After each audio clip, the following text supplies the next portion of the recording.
नमस्कार बच्चों, कैसे हो आप सभी। स्वागत है आप सभी का। आज हम लेके आए हैं एक बहुत ही मज़ेदार हिंदी निबंध।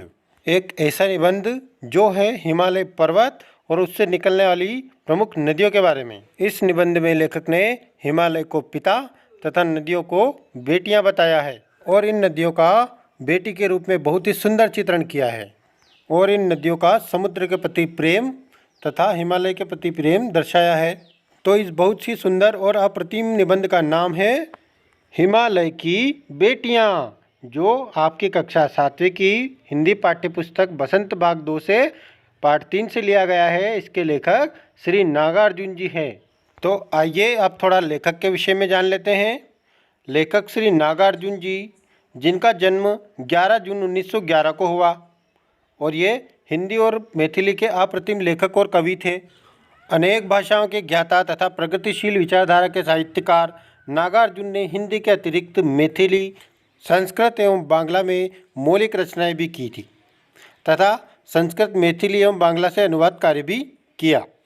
साहित्य अकादमी पुरस्कार से सम्मानित नागार्जुन ने मैथिली में यात्री उपनाम से लिखा तथा यह उपनाम उनके मूल नाम वैद्यनाथ मिश्र के साथ मिलकर एक में एक हो गया एवं इसी प्रकार कार्य करते हुए 5 नवंबर 1998 को ये इस दुनिया से सदा के लिए अलविदा कह गए। तो आइए शुरू करते हैं हमारा पाठ, जिसका नाम है हिमालय की बेटियां। इसमें लेखक ने नदियों का बहुत ही सुंदर चित्रण करते हुए लिखा है कि अभी तक मैंने इन्हें दूर से देखा था। बड़ी गंभीर, शांत, अपने आप में खोई हुई लगती थी। संभ्रांत महिला की भांति वे प्रतीत होती थी। संभ्रांत नहीं होता है शिष्ट महिला। उनके प्रति मेरे दिल में आदर और श्रद्धा के भाव थे। माँ और दादी, मौसी और मामी की गोद की तरह इनकी धारा में डुबकियां लगाया करता था। अभी तक तो लेखक ने जो इनका रूप देखा था वो बड़ी दूर से इनको देखा था, जहाँ से निकलती वहाँ नहीं देखा था, और खुले मैदानों में इनको बड़ी दूर से देखा था कि ये बड़ी गंभीर और शांत लगती थी और अपने आप में खोई हुई सी लगती थी और एक किसी शिष्ट महिला की भांति लगती थी। और उनके प्रति मेरे दिल में आदर और श्रद्धा के भाव भी थे और ये मुझे माँ, दादी और मौसी की तरह लगती थी, जो उनकी गोद में मैं डुबकियाँ लगाया करता था। परंतु इस बार क्या हुआ कि जब मैं हिमालय के कंधे पर चढ़ा तो वे कुछ और रूप में सामने थी। मैं हैरान था कि यही दुबली पतली गंगा, यही जमुना, यही सतलुज समतल मैदान में उतरकर विशाल कैसे हो जाती है। देखिए, यहाँ यमुना, गंगा, सतलुज ये आदि नदियों के नाम हैं। तो ये यहाँ पर आकर के वहाँ कंधे पर जो है, हिमालय के कंधे पर मैं चढ़ा तो उस समय, परंतु इस बार जब वो हिमालय के कंधे पर चढ़े तो उन्होंने देखा कि वो हैरान रह गए कि ये दुबली पतली जो गंगा है, यमुना है, ये सतलुज है, मैदान में जाकर के विशाल यानी बड़ी कैसे हो जाती है। इनका उछलना कूदना और खिलखिलाकर लगातार हंसते जाना, इनकी यह भावभंगी, इनका यह उल्लास कहाँ गायब हो जाता है। मतलब ये जो है यहाँ पर हिमालय से जैसे निकलती है तो किस प्रकार से खिलखिलाती हुई, कलकल की आवाज़ करती हुई ऊपर से झरनों पे से गिरती हुई निकल रही है और खिलखिलाती, मान लो ऐसा लग रहा है कि ये खिलखिलाकर हंस रही हो और हंसते हंसते चल रही हो। और इनकी यह भावभंगी, इनका यह उल्लास कहाँ गायब हो जाता है, मैदान में जाकर। तो यह इनका जो उल्लास है, इनकी जो खुशी है, ये मैदान में जाकर कहाँ गायब हो जाता है। मैदान में जाकर ये समतल बहने लगती है और वहाँ पे उछल उछल कर नहीं बहती है। जिस प्रकार से एक नन्ही बालिका जब छोटी होती है तो वो उछल उछल कर चलती है, खेलती है, सभी कुछ करते हैं, लेकिन जब वो बड़ी हो जाती है तो उसका उल्लास कहीं गायब हो जाता है या वो उछलना कूदना और खेलना बंद कर देती है। उसी प्रकार इन नदियों का भी हुआ है। किसी लड़की को जब मैं देखता हूँ, किसी कली पर जब मेरा ध्यान अटक जाता है, तब भी इतना कौतूहल और विस्मय नहीं होता जितना कि इन बेटियों की बाल लीला को देख कर होता है। तो लेखक कहते हैं कि मैं किसी भी लड़की को भी देखता हूँ या किसी कली पर मेरा ध्यान अटक जाता है तो मुझे इतना आश्चर्य नहीं होता है, मुझे इतना कौतूहल नहीं होता है, मैं इतना परेशान नहीं होता हूँ जितना कि इन बेटियों की बाल लीला देख करके मुझे आश्चर्य हो रहा है। ये जो नदियाँ हैं इनको देख करके मुझे मेरा आश्चर्य का ठिकाना नहीं है। कहाँ ये भागी जा रही है, वह कौन लक्ष्य है जिसने इन्हें बेचैन कर रखा है। ये जाना कहाँ चाहती है और इनका लक्ष्य क्या है, इनको किसने बेचैन कर रखा है। अपने महान पिता का विराट प्रेम पाकर भी अगर इनका हृदय अतृप्त ही है तो वह कौन होगा जो इनकी प्यास मिटा सकेगा। अगर इतना विशाल हृदय वाला जो विराट हिमालय है जिस पे अथाह बर्फ है, तो वहाँ पर ये उनका प्रेम पाकर भी इनका हृदय अतृप्त है, यानी कि अभी तक प्यासा है, तो वह कौन होगा जो इसकी प्यास मिटा सकेगा। वो कौन होगा जिनके पास ये जाना चाहती है।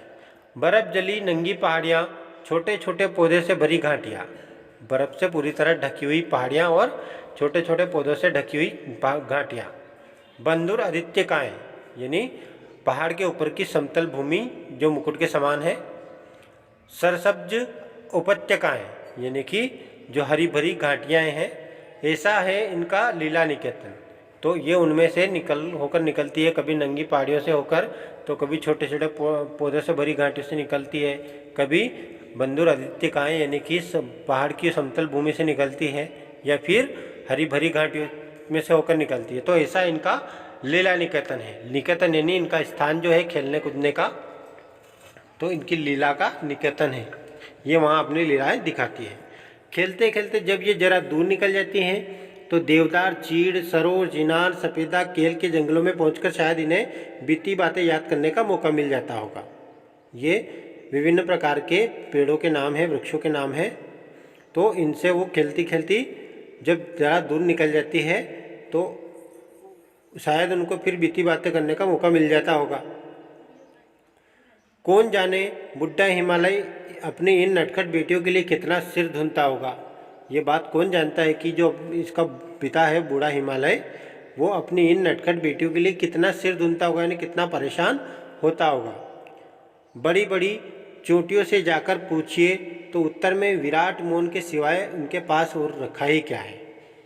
अगर हम बड़ी बड़ी चोटियों से जाकर भी पूछें तो भी उनके जवाब में या उत्तर में विराट मौन, यानी केवल एक लंबा सा मौन यानी चुप होना, उसके सिवा और कुछ भी नहीं लिखा है।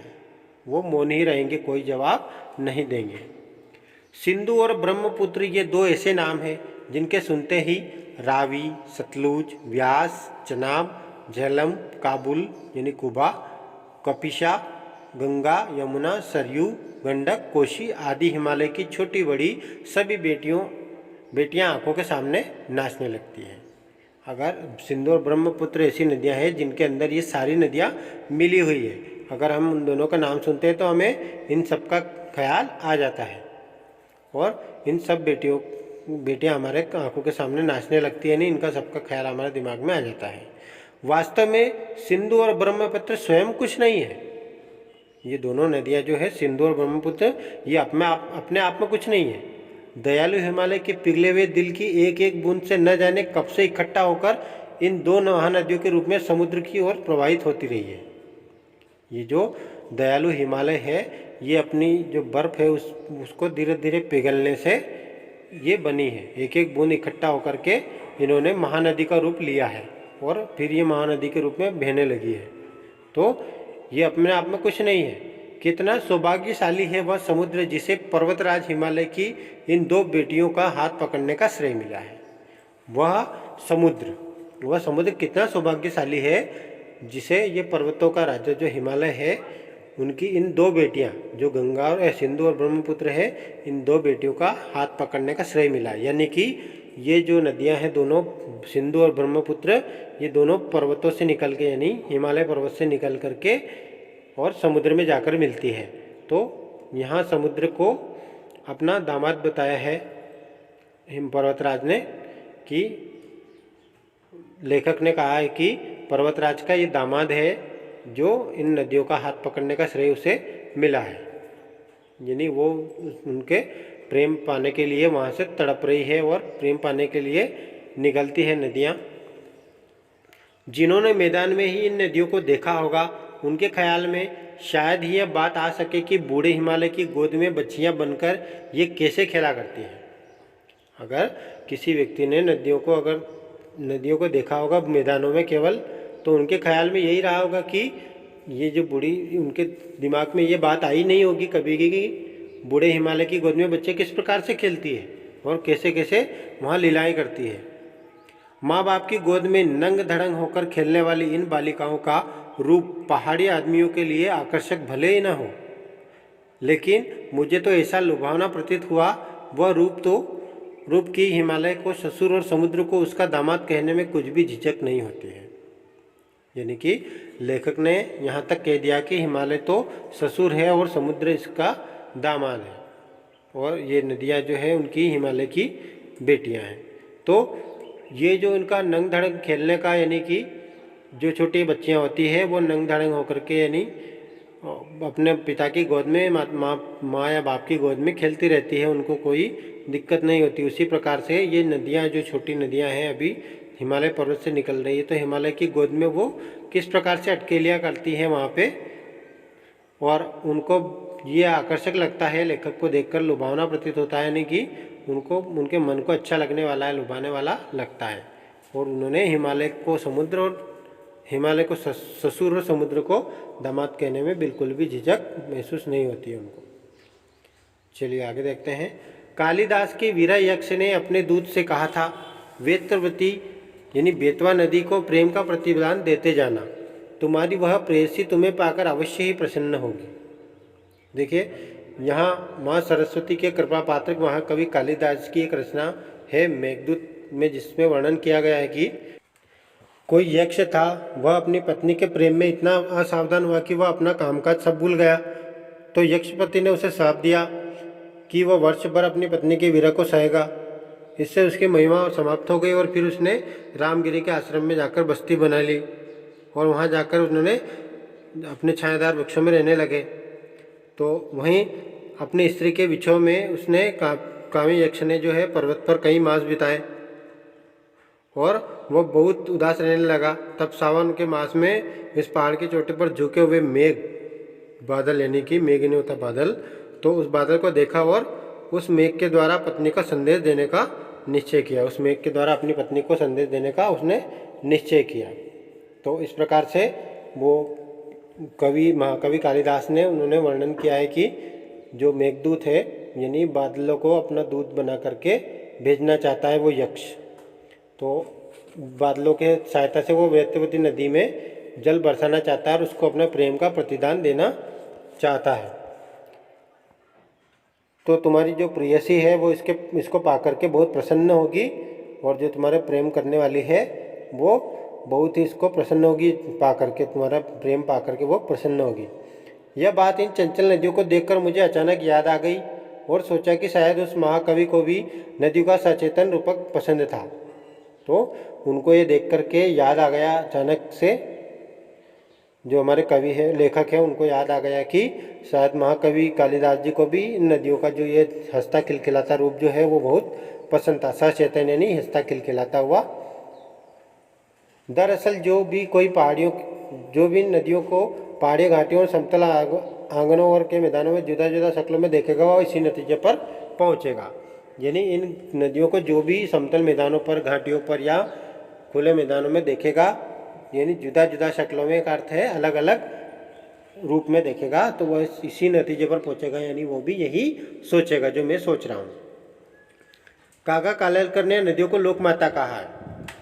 काका कालेलकर ने नदियों को लोकमाता कहा है। अब काका कालेलकर कौन थे? ये काका कालेलकर के नाम से विख्यात दत्तात्रेय बालकृष्ण कालेलकर भारत के प्रसिद्ध शिक्षा शास्त्री और पत्रकार और स्वतंत्रता सेनानी थे। काका कालेलकर साहब ने गुजराती और हिंदी में साहित्य रचनाएं की है। ये बहुत बड़े कवि भी थे और लेखक भी थे। तो इन्होंने, काका कालेलकर ने नदियों को लोकमाता इसलिए कहा है क्योंकि ये युगों से एक माँ की तरह हमारा भरण पोषण करती आ रही है। जो ये नदियाँ हैं ये युगों से हमारा भरण पोषण करती आ रही है, और ये हमें पीने के लिए पानी देती है, और हमारी जो भूमि है उसमें उसकी मिट्टी को उपजाऊ बनाती है, और उसे हमें अच्छा स्वच्छ भोजन प्रदान करने में सहायक होती है। जिस तरह माता तमाम कष्ट सहने के बावजूद भी अपने पुत्र का भला चाहती है, उसी तरह नदियाँ भी मानव द्वारा दूषित किए जाने पर भी ये जगत का कल्याण ही करती है। यानी कि चाहे मानव इसको दूषित करे, गंदा करे, लेकिन फिर भी ये मनुष्य का कल्याण ही चाहती है। तो इस प्रकार से उन्होंने नदियों को लोक माता कहा है। किंतु माता बनने से पहले यदि हम इन्हें बेटियों के रूप में देख ले तो क्या हर्ज है? यदि इन्हें हम माता बनने से पहले इनको अगर बेटियों के रूप में देख ले तो कोई दिक्कत नहीं है। कोई दिक्कत है क्या? नहीं है। और थोड़ा आगे चलिए, इन्हीं में अगर हम प्रेयसी की भावना करें तो कैसा रहेगा? अगर थोड़ा हम आगे चलते हैं और अगर इनमें प्रेमिका के रूप को देखें तो कैसा रहेगा? ममता का एक और भी धागा है जिसे हम इनके साथ जोड़ सकते हैं। अब ममता यानी प्रेम का जो एक और धागा है वो है, उसके साथ हम जिसे जोड़ सकते हैं वो है बहन का स्थान कितने कवियों ने नदियों को दिया था, यानी बहन का स्थान। तो बहन का स्थान कितने कवियों ने नदियों को दिया था? एक दिन मेरी भी ऐसी भावना हुई थी, एक दिन उनकी भी ऐसी भावना हुई थी। तो कैसी हुई थी भावना? कि एक बार की बात है कि वो थोलिंग यानी जो तिब्बत में है उसकी बात है, उनका मन उचट गया था, यानी कि मन उदास हो गया था, तबीयत ढीली थी, उनकी तबीयत थोड़ी ख़राब थी और सतलज के किनारे जो जाकर के बैठ गए, यानी सतलज के किनारे सतलज नदी के किनारे वो जाकर बैठ गए और दोपहर का समय था, दोपहर का समय था, पैर लटका दिए पानी में और थोड़ी देर में उस प्रकृति से जल ने असर डाला। उन्होंने अपने पैर जल में डाल लिए और थोड़ी देर हुई और वो बहता हुआ प्रगतिशील जो जल है उसने अपना असर दिखाया और तन और मन ताज़ा हो गया। तो मैं लगा गुनगुनाने और उनका तन मन ताज़ा, तन यानी शरीर और मन यानी जो मन है वही, तो ताज़ा हो गया उनका और गुनगुनाने लगे कि जय हो सतलज बहन तुम्हारी, लीला चिरज बहन तुम्हारी, हुआ मुदित मन हटा खुमारी, जाऊं मैं तुम पर बलिहारी। तुम बेटी यह बाप हिमालय, चिंतित पर चुपचाप हिमालय, प्रकृति नटी के चित्रित पट पर, अनुपम अद्भुत छाप हिमालय। जय हो सतलज बहन तुम्हारी, जय हो सतलज बहन तुम्हारी। तो कवि इस प्रकार से ये कविता लिखने लगे और बोले, इस कविता का अर्थ है जय हो सतलज बहन तुम्हारी, माने सतलज बहन, सतलज नदी को बोलने की सतलज बहन तुम्हारी जय हो, लीला अचरज बहन तुम्हारी, है बहन तुम्हारी लीला अपरंपार है, अचरज से भरी हुई है, आश्चर्य से भरी हुई है। हुआ मुदित मन हटा कुमारी, हुआ मुदित यानी मैं प्रसन्न हो गया, मेरा मन प्रसन्न हो गया, और हटा कुमारी यानी मेरी जो कमजोरियाँ थी वो हट गई है, मैं जो थका हुआ था वो मैं अब थका हुआ नहीं रहा हूँ, मेरी खुमारी मेरी कमजोरी हट गई है। जाऊँ मैं तुम पर बलिहारी, मैं तुम पर बलिहार हो जाना चाहता हूँ, तुम पर बलिदान हो जाना चाहता हूँ, मैं तुम पर बलिहारी होना चाहता हूँ। तुम बेटी यह बाप हिमालय, तुम इसकी बेटी हो और ये तुम्हारा बाप है हिमालय। चिंतित पर चुपचाप हिमालय, ये बहुत तुम्हारे लिए बहुत चिंतित है और लेकिन चुपचाप है, बेचारा कुछ नहीं बोल सकता है। प्रकृति नटी के चित्रित पट पर, यानी प्रकृति के जो सुंदरता है उसके जो बने हुए चित्र है उस पट पर अनुपम अद्भुत छाप हिमालय, उस पर एक जो हिमालय पर्वत है और हिमालय पर्वत है वो अनुपम और अद्भुत छाप है, एक उस पर अनुपम यानी कि विशेष प्रकार का और अद्भुत यानी आश्चर्यजनक छाप है, यानी कि एक चित्र बना हुआ है। जय हो सतलज बहन तुम्हारी, सतलज बहन तुम्हारी जय। इस प्रकार से ये पाठ यहीं समाप्त होता है। इस पाठ के प्रश्नोत्तर अब हम अगले भाग में देखेंगे। तब तक के लिए धन्यवाद, नमस्कार, आपका दिन शुभ हो। ये पाठ आपको कैसा लगा कमेंट में ज़रूर बताएं।